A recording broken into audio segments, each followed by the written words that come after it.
Now, the other thing I want to bring out, that the Feast of Trumpets was known as the Day of the Awakening Blast. This is why I believe the Natsal, the resurrection of the dead, will happen on the Feast of Trumpets. But I don't set any dates. I'm not a date setter. I'm just saying it will happen on this day. I don't know what year. And again, I'm not setting when in the tribulation it will occur, but it will happen on this day, which is another good reason to keep the Feast of Trumpets. From Daniel 12:2, it says, many of them that sleep in the dust of the earth shall awake. Do you remember teruah means to wake? That's what it means. Some to everlasting life and some to shame and everlasting contempt. Isaiah 26:19. Your dead men shall live, together with my dead body shall they arise, awake and sing, ye that dwell in the dust, for your dew is as the dew of herbs, and the earth shall cast out the dead. Awake. Again, this refers to the awakening blast, Yom Teruah. 1 Thessalonians 4:16 and 17, again, it talks about how it's with the trump of God, and the dead in Christ will rise first, and the Lord from heaven descends with a shout, which is Teruah.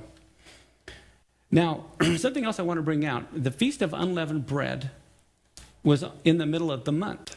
The Feast of Tabernacles is in the middle of the month. Nisan 15, Tishri 15.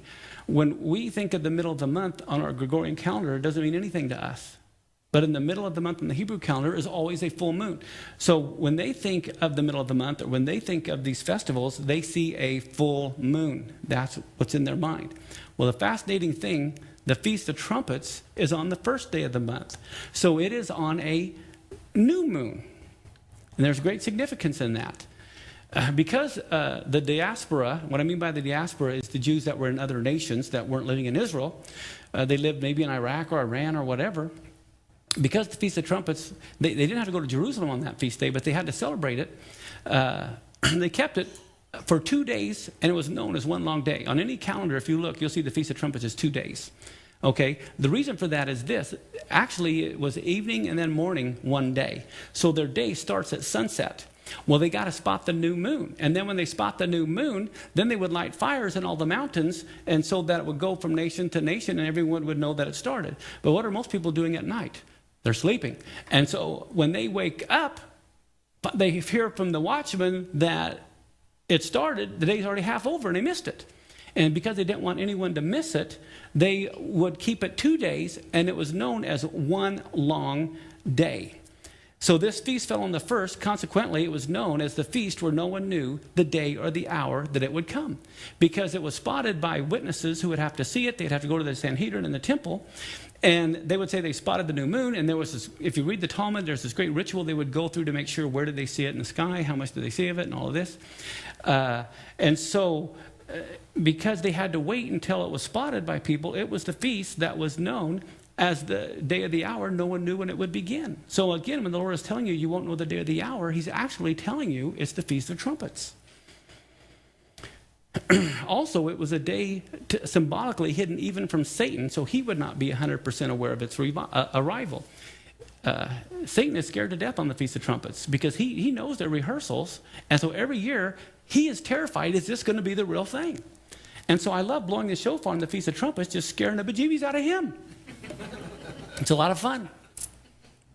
I can just see him shaking. 1 Corinthians 2:8, it says, which none of the princes of this world knew concerning killing Messiah, for had they known it, they wouldn't have crucified him. Okay?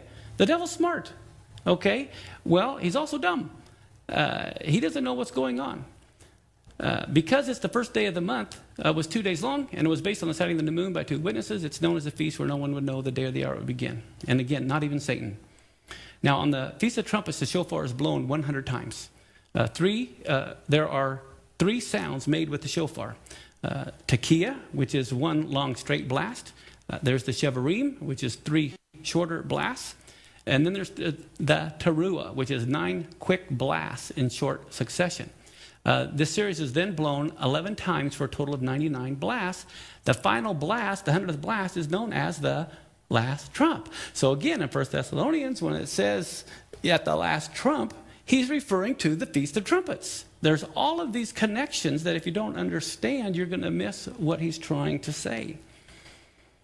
In 1 Corinthians 15, 51 through 53 is where he says, I show you a mystery. We'll not all sleep, but we'll all be changed in a moment, in the twinkling of an eye, at the last trump. For the shofar will sound, the dead will be raised incorruptible, we'll all be changed. And so we see here, this is a Feast of Trumpets event.